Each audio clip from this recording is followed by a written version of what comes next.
So another SWAC issue, basketball related, that we're going to talk about here in a second, is that there may be a change in the conference tournament format moving forward. Our good friend Carlos Brown on his show had a very rousing discussion with Charles Edmond, who's the voice of Alcorn State athletics, about what he was told regarding what could be coming for the SWAC tournament in the future. If we can play that clip for everybody.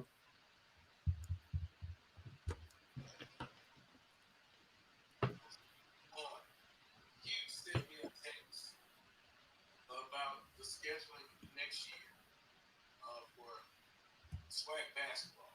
And so it seems the difference is going to be, instead of having the doubleheader on Monday, they split it. The men will play on Monday, the women will play on Thursday. Saturday will still, did I get it right? The Saturdays will still be a doubleheader. I'm looking at Coach Pettaway's face because he's eagerly anticipating what I'm getting ready to say here. Yeah, SWAC then, SWAC now. Good morning, SWAC. Good morning to everybody. Excuse me, in the chat room. So with that being said, we're gonna start off with that. Coach Pettaway, I don't know what to think. Charles, and let me say this. Also, it has to be approved by the Council of Presidents, but Charles believes that's just a formality. I don't know what I'm thinking about it. I'm still trying to process it. But go ahead. Go ahead, Charlie. Let me start with this. After the game the other night at Texas Southern, just having general conversations about stuff. Somebody comes to me and says, "Hey man, SWAC schedule is going to change next year." And I'm excited about the big win over Texas Southern. I'm not really paying attention, but I am paying attention. Somebody comes to me and said, "Man, it's going to be the women are going to have their own day. There's going to be a SWAC doubleheader on Saturdays, and the men will have their own day." And I didn't think much of it until Tuesday when I got home. I made a couple of phone calls, and in fact, it has been confirmed. So here's what's going to happen, Coach Pettaway. The women will, instead of going on Saturday, Monday, SWAC games will be played on Thursday, Saturday, and Monday. On Thursdays, the women will play only. On Saturdays, there'll be a doubleheader, men and women. And on Monday, the men will play only. So, for example, let's just use Southern University, for example. All right. Okay. Yeah, so there you have. Okay, go ahead and explain, Ken. So that was a clip from the Carlos Brown show. Let me take this off real quick. I'm sorry, guys. Hold on one moment. You can go to the screen, right? Okay. So that was a clip from the Carlos Brown show, and Charles Edmond, the play-by-play guy for Alcorn State, my former classmate. He's a Grambling man, by the way. Anyway, so he made it clear, and he confirmed it. And by the way, while we were on, I received a text message from a source confirming that what was reported is true, and it is simply a matter of a formality in which it has to be approved by the SWAC Council of Presidents. So let me just kind of reiterate: starting next year, the SWAC will go to a format in which the women will be basically the feature group of teams playing on Thursday. They will get their own night. So it will be the women on Thursday night, doubleheader games on Saturday, men and women games. And then, of course, the men will continue to play on Monday, because currently right now it's doubleheader games on Saturday, doubleheader games on Monday. Next year, it will be the women on Thursday, doubleheader games on Saturday, and the men on Monday. I think the example and that Charles Edmond mentioned with Jackson State, I think he was, if I understood correctly, it will be a situation to where, let's just say that Jackson State has Southern scheduled, okay? And if I understand this correctly, it could be a situation to where Jackson State might play Southern. The Jackson State women may play Southern on Thursday. Then on the doubleheader, and I'm just throwing this out there, it would be likely, say, a doubleheader in which Jackson State and Alcorn would play Saturday. men and women. And then on Monday, Jackson State will play Southern on Monday. Okay, so if I understand correctly, and I didn't really get into details other than the fact that this was just simply through text messaging, doubleheader games will be against the same schools on Saturday, men and women. And then, of course, the games that are played on Thursday, the women will play the same opponent that the men will play on Monday. So that's where we are. Now, obviously, that was a great discussion. I listened to most of it, and I understood the reason why a lot of it is done.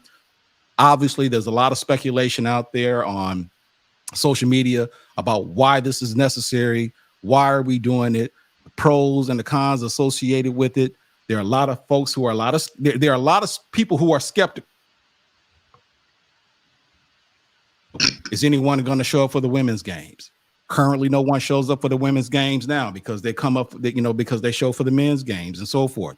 There are others who talk about, obviously, this is going to be an additional cost because now you got to worry about an additional trip and a number of other things, logistically speaking, officiating crews. Charles Zebman alluded to the fact that means that he and people like Rob J and all the Chatterbox and all the other individuals who are responsible for doing play-by-play, well, now that just keeps them out on the road longer because now they got to do women games on Thursday, men game on Monday, and then they still got to do double headers on the weekend, depending on the road trips and the schedule and so forth. So there are a lot of pros and cons associated with this. That's kind of like where we are right now. So I'll open it up for discussion and see what you guys' initial thoughts are, and we'll see if this is a good thing or a bad thing. I personally think it is a good thing, given where we are right now, and I'm pretty certain. And look, I haven't talked to anyone about this. I'm literally just finding this out today. Part of me thinks that a lot of this is Title IX related. First and foremost, it's Title IX related. But then there's another part of me that just says that, correct me if I'm wrong, man. I don't want to call it a resurgence, but there is what I believe is an uplift or uptick or interest in women's basketball. There is something about the women's basketball game that is beautiful to watch. It is very unique. The fundamentals are solid. And, I will go so far as to say that there are times where I find myself possibly even enjoying a women's basketball game more than I do the men from time to time. And I mean that wholeheartedly. It just, depending on the matchups and so forth. And so I don't have a problem with the move. I think I know why they're doing it, and I'm all for it. Kendrick? Well, I don't understand it from myself, like why they're doing it. From a practical standpoint, in terms of having double headers ensures essentially or theoretically bigger crowds at these basketball games, and the SWAC already struggles to draw attendance figures just for regular season home games for either the men or the women, and had them separated like that. I don't see the benefit in that if you're trying to draw more people to the games. And I know the schedule would be kind of cumbersome for announcers and referees and all that stuff you mentioned before, but how many more people are going to watch these games because the women are spotlighted on one day and the men are spotlighted on the next day? And women's college basketball in totality may be popular, but when you boil it down to kind of like our level, I don't know if that's the case. I mean, the attendance numbers aren't the same as it is for Iowa basketball games or LSU basketball games or South Carolina basketball games. So, and to be honest with you, conference tournaments really are something that's really needed. They're done for revenue purposes. And I don't see how this increases more revenue if you're gonna have fewer people showing up to these basketball games. And I understand want to have the women separated and the men separated on the day. We see that at the upper levels of Division I. We have the women's tournament on one weekend, and the next weekend you have the men's tournament. But I don't see how this kind of benefits small conferences to kind of do the same thing. Yeah, Chris? I think when it was first presented to me, when we were talking about this before we hit the air tonight, I said, okay, I don't like this because I feel like it's just gonna take away from a crowd that you're already struggling to get.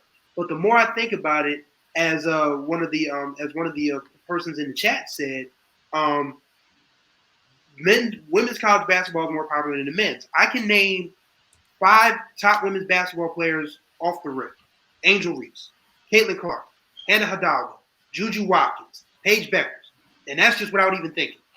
And if you told me to name the top men's college basketball player in the country, Zach Edey comes to mind, but there's Right.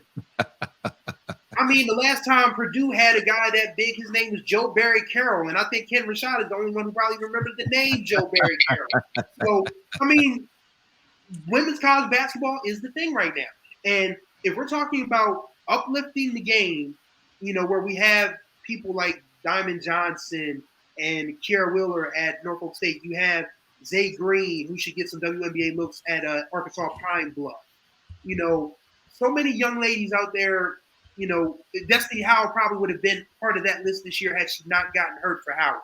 So there's a lot that HBCUs can do with women's basketball. They just have to have the foresight and the public relations, you know how and go to be able to make these Thursday games pop. And I feel like the SWAC, they put on a great show when they want to. And this is the time for them to show and prove right now, because if you're going to put the women on a Thursday, because that's the day that's leading to the weekend, people are, you know, ready for Friday. They want to have something to talk about, you know, when they go to the office, when they go to class the next day. This is how you do it. You put the women's games front and center. You make sure everyone knows who the top players are. You make sure Tamika Reed and Dawn Thornton are front and center as the stylish coaches in your conference, and you get this thing popping. And this is how you do it. So after, you know, thinking about it, I was like, okay, not a bad idea. So let's see what the SWAC does with it. Jarrett Hoffman, what do you think? I'm going to go along the lines of what you guys have said. Logistically is the only thing that I'm wondering about this. That's really the only real question I have, is how this is going to impact, you know, the cost of travel for, you know, the women's and men's teams. Like, obviously they can have them travel both on the same day, but having the men stay longer, having to wait a couple of days, you know, until they have to play, I don't know how that works. Like, because I definitely don't think that the women traveling down and then coming back, and then the men traveling down and coming back on their own discretion, I don't think that makes sense either. So I don't know how logistically this is going to work. Now, when you're talking about the women having their own spotlighted game, I definitely do believe that the women deserve that. But as Kendrick said, I'm not sure how much that increases revenue. In terms of the women's college basketball right now, yes, in totality, it is more popular. But at the HBCU level, unfortunately, when you have double headers, a lot of people are just waiting until the men's game. So I'm not sure how much. Now, definitely it goes down to promotion. It definitely comes down to, you know, teams taking an interest in giving both of their basketball squads coverage, so that people understand that we have stars at the women's level that you would want to see. And you don't have to wait for the men's game. You could be just as entertained coming for the women's game as you would coming for the men's game. Because as Chris said, I know way more women's college basketball players than I do men. I've been saying this all season. Women's college basketball has carried college basketball, because men's college basketball has been dull compared to the women. So I definitely think that women are deserving of that time slot of their own, you know, game where it's just them playing on that day. But as far as logistics go, I'm not sure how they make this work. But as we'll just have to wait and see. Okay. Yeah, I was looking at the NCAA website, and I saw here they had figures for attendance from last season, 2023, and for conference tournaments, the average attendance, I don't know if this is for men and women, but it said the average attendance for the conference tournament was 993 per game. So that kind of puts in perspective, like, I guess the kind of like the thinking behind it, or kind of like the reason why the SWAC might do this, but it's one of the lowest of all the conference tournaments. So we'll see how it works out in terms of, like, will this increase attendance and will this increase exposure for these? Well, here's the thing that I think we have to recognize, okay,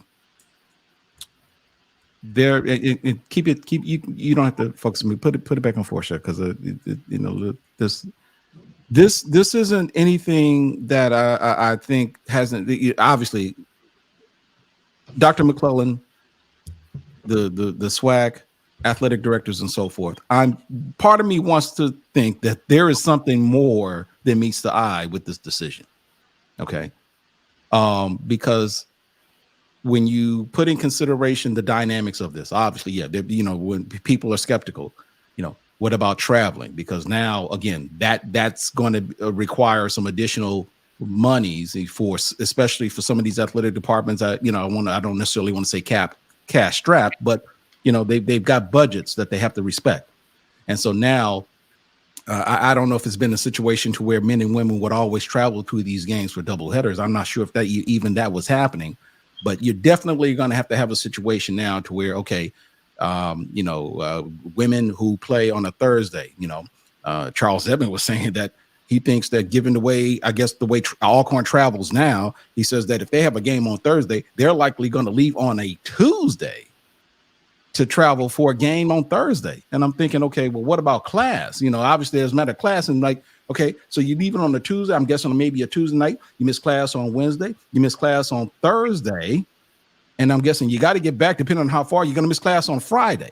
So I'm guessing there has to be a modification, because then some of the other coaches were talking about how they typically will leave the day before, which makes it, you know, adds a little bit more sense. So yeah, there may be a challenge there.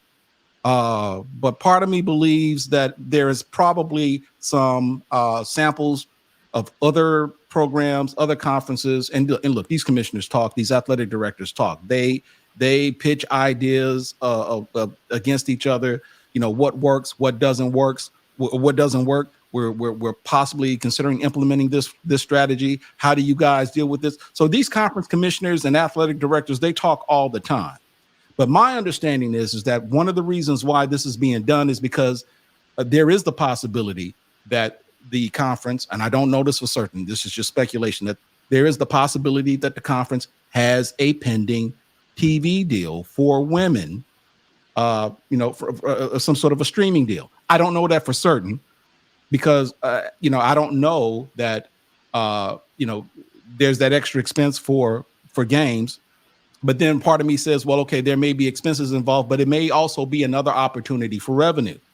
So if you've got a women's game and they're going to be playing on campus on Thursday, then, I look at some of these campuses, because of, we're so used to seeing empty seats at a women's game. Typically, depending on the campus, the women's game starts at 5:30. And then obviously the crowd tends to trickle in for that 7:30 start when the men's play. That if you give the women a later start time, and look, if it's on a Thursday, what else is going on campus? Now, granted, this may be more so student centric, depending on where you're located. I don't know if they talk about Alcorn versus Houston or Alabama State. There's a part of me that just thinks that if you give the women a start time of a 7 or 7:30 start, then chances are you might very well get decent attendance. But it does require some sort of marketing efforts. The schools are going to have to market these games. You can't just sit up there and just paste the schedule and just automatically assume that they're going to come. You're going to have to market these games. You're going to have to market who the stars are on your team. Women's basketball, with what we're dealing with right now, and you guys mentioned all these players, Zay Green and so forth, you're going to have to market these players, and I mean, that's basically where we are. This is a good thing as far as I'm concerned. And if there are any challenges, I'm pretty certain that with time, I think this will eventually become a part to where we're all used to it. It becomes commonplace. And who knows, before you know it, we might have individual SWAC conference games. We might have we might have a women's conference tournament. I'm joking. I know that's not going to happen anytime soon. I'm just saying, but we see it with the Power 5 schools. With all due respect to Commissioner McClellan, I don't think the SWAC does a very good job of marketing individual players. in any sport, let alone women's basketball. Well, I agree, but again, I think that with respect to so there is a deal where I think a lot of people mistaken. The conference has a responsibility, and the individual schools have a responsibility. They have their role. Okay, and what I'm trying to tell you is that if Grambling, Southern, whether it be Jackson State, whatever team has a game scheduled for that Thursday, it is the responsibility of that school to do whatever they can to promote that game, to get as many people in the seats to watch that game. You got to get them there. And I just think that there is a chance that you might be able to get more people involved because, again, we've been so accustomed to watching women's games with a 5:30 start. If you give them a 7 or 7:30 start, you might get an opportunity to get more students in. Maybe they'll get the home workout. Maybe it's just something to do on a Thursday, the day before Friday, and Chris alluded to this. I just think that this is a good thing. But athletic directors, athletic administrators, they're going to have to put in some extra work to make it work. Let me ask you this, Ken. Like, how much does it matter that basketball attendance in general for the SWAC and other conferences, small conferences, are terrible because they're spending the first month and a half of the season playing a bunch of road games? It's kind of like an out of sight, out of mind thing. We're like, well, basketball season ain't really started yet for us because like we don't see the team until like December or early January. You think it kind of played into the mentality of like, hey, like watch out that people all of a sudden and want to go to Birmingham, Alabama to watch women's games at 5:30 or whatever time it's playing, and then come around and watch the men play the next day. Well, I didn't stay at a Holiday Inn Express last night, so I can't say that I can play the role of an athletic director. All I can say is this, though.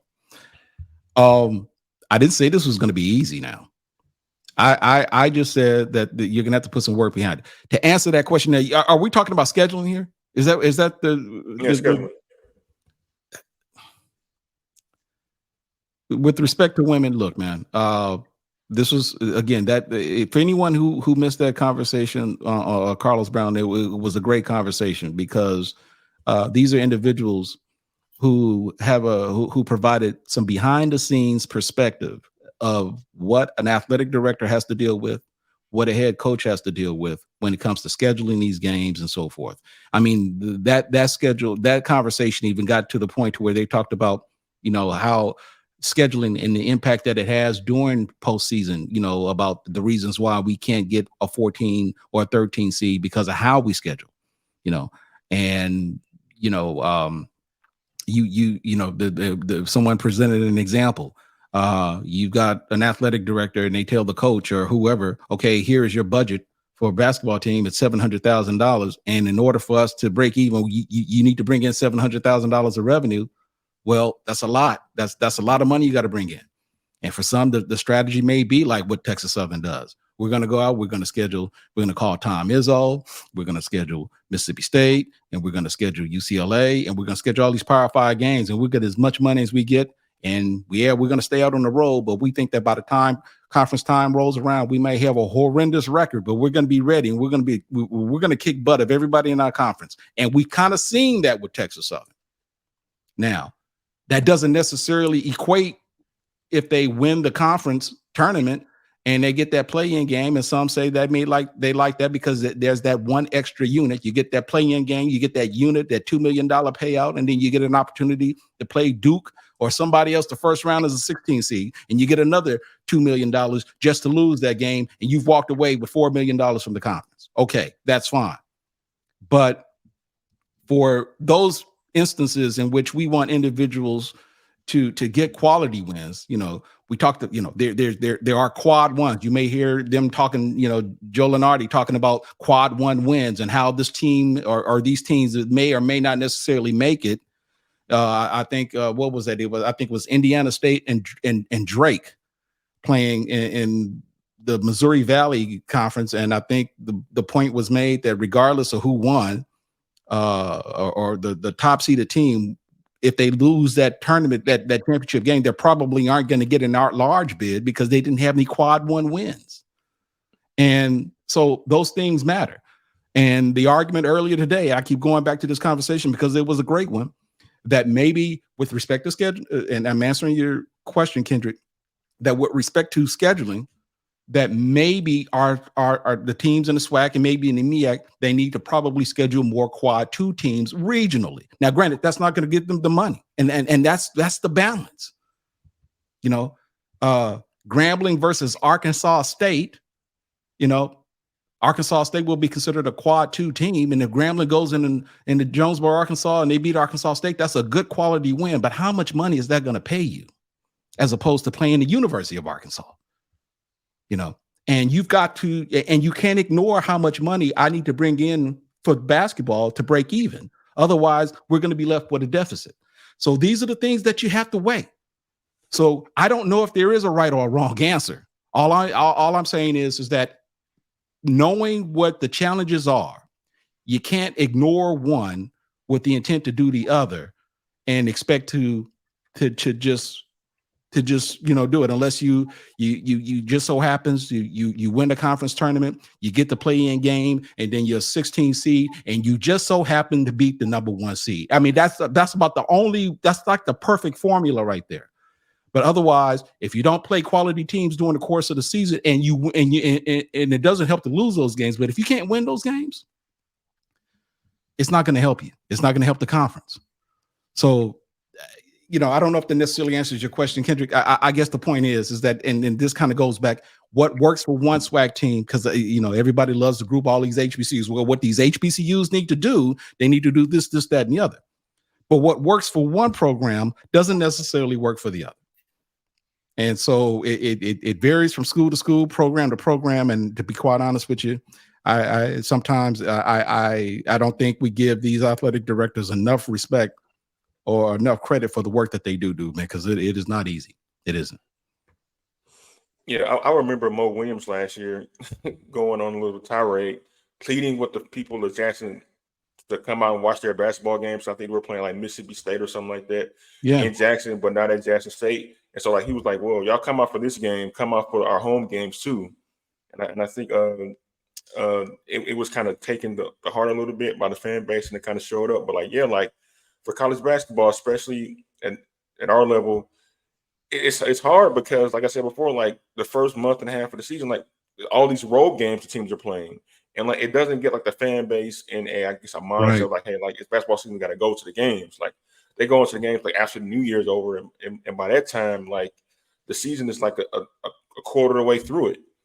Yep. So like from my standpoint, it's like if we can't get the fans to galvanize them for like regular season games, how are we going to get fans to show up for the SWAC tournament if all the games are played on separate days? Like that. The perfect storm is this.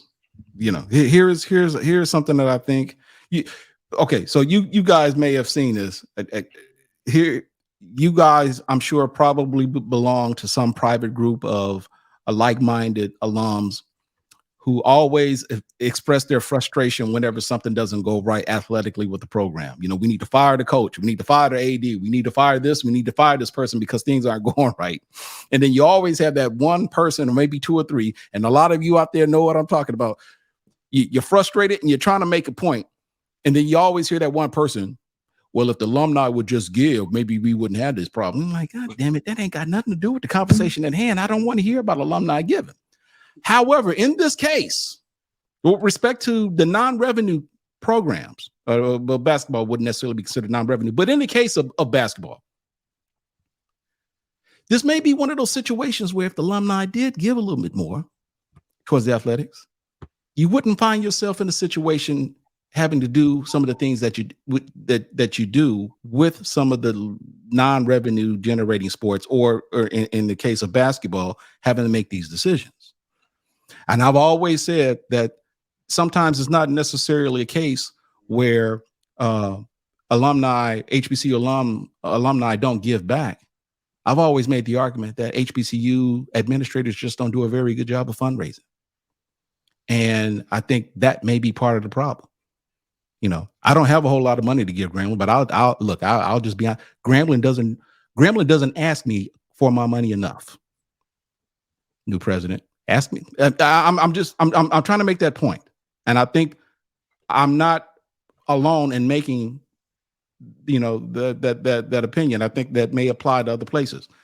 I'm just simply saying that if you've got more money to work with, if you got money, then you don't necessarily have to worry about stressing out the student athletes, taking them on these long trips. And if this is really about the student athletes, then you make the necessary steps to do what you can in the best interest of the student athletes. That's the only point I want to make. It seems to me it's more about survival when you put it that way. Well, it is about survival. It is. When you're told that you got to bring in X amount of money for the basketball program, and that's what we need in order to not go through the season with a deficit, it is a survival situation. But I also want to make it clear it ain't just HBCUs that are doing this now. Let's make that clear. This is something that all athletic programs that aren't necessarily Power 5, but mid majors, they all deal with the same situation. I go back to that Indiana State and Drake game in which it was indicated that for those programs in the Missouri Valley, and which is a pretty competitive conference, and we've seen what they've done during tournament season where they've knocked off some Power 5 programs. That for that the issue or the program or the problems that schools like Drake and Indiana State had is that when they make their schedule, they can't get those schools to play against them. That's the problem that they have. They want to play those games, but they won't play because of the possibility of an upset. And then, of course, depending on that Power 5 or that Quad 1 team, that's going to be viewed as a ding against you in the event that you're on the bubble trying to get a spot in the tournament at the end of the year. So these are the challenges that all of these programs have to face. Yeah, and I think for us, because I've talked about this before on this particular show, and those PWIs don't face the same issues that we have as when it comes to the intentionality of underfunding. We've talked about this, that Tennessee State has been owed over the course of the last half a century $500 million, and the state of Tennessee is not coming up off of that money. So when you're already operating at a deficit, maliciously, mind you, this isn't just we forgot to give you guys the money, or it's like, no, we're just not going to give you guys the money. That's really what it boils down to. And like Ken said, if you're trying to just break even, not even turn a profit, just break even, and you have to go play Michigan State, Ohio State, Alabama, Florida, UCLA, Washington, Gonzaga. Does Gonzaga pay well? I don't know, but considering how well they've done over the last few years, maybe Gonzaga has made some inroads where they could pay well. But if you have to play those games and you're almost certainly going to lose, then you step into that spotlight and realize that okay, we're 0-13 right now, but our kids are going to be able to have meal money for the road, and we can still make some noise in our conference tournament. Yeah, that's going to hurt you in the tournament, and that's just a part of this whole trick bag when we talk about the NCAA and how they have played a role in this, how the federal government, local and federal governments have played a role in underfunding of HBCUs. We're as my grandmother used to say, we're just robbing Peter to pay Paul at this point. Every single one of us. I think I was reading some of the comments, and I think Mark Robinson made a bold statement: fundraising or scheduling. And that's the dilemma or the situation that we find a lot of the again in this case HBCUs, but I don't want to necessarily limit to HBCUs, but this is primarily the discussion that a lot of HBCUs find themselves in a position in. Do we create a schedule, a fundraising schedule, or do we create a schedule that's going to be competitive enough to possibly get us an at-large bid in the tournament if we don't win our conference tournament? And I think it's safe to say, I'm not going to even say 9 times out of 10, 10 times out of 10, they're creating fundraising schedules so that they can balance the book or balance the budget when it's all said and done. And that just simply isn't necessarily a good thing. That no one wins in that regard, especially if you're not winning games. It'd be a different situation if you were world beaters and you're begging for the opportunity to play because we've got the pieces necessary to upset anyone on any given day. But that's not the case here. And this is where where this is one of those cases where for those who make that argument, well, alumni need to give. Well, I would just simply say to you athletic administrators, you need to ask your alumni for more money, because I think that's part of the problem. Don't just send me an email saying this is going to be the day of giving for that annual event. Send me something once a month or twice or something and ask me for my money. I might have $25, $50 that I can send you. You know, That's it. $25. Huh? $25. That's it. I am a common man. I'm still recovering from my son's tuition. Give me about a year or two, and I might increase it to $100. How about that? So grandma got to wait a year or two to get $100 from you, man. I said I might have it. I'm just saying, if you send it to me with some frequency, I might send you $25 a year. I mean, a month. That adds up over the course of the year. I'm just saying, man. Come on. What do you think I am? Kenn working with a salary cap, apparently. Alumni donations. But no, man, that was a great point, Mark. Fundraising or scheduling. That's where we are. That's where we are right now. Yeah. Also, we can't forget that like black colleges are not at an advantage of having these large television contracts where they can help supplement some of this expense, and also with the sponsorships and the donor base. But that plays a role too. I mean, you can only alumni give your way out of so much. I mean, there's so much you can give to, and so like it's a multi-tiered approach that like schools got to take to be able to like function the way they do.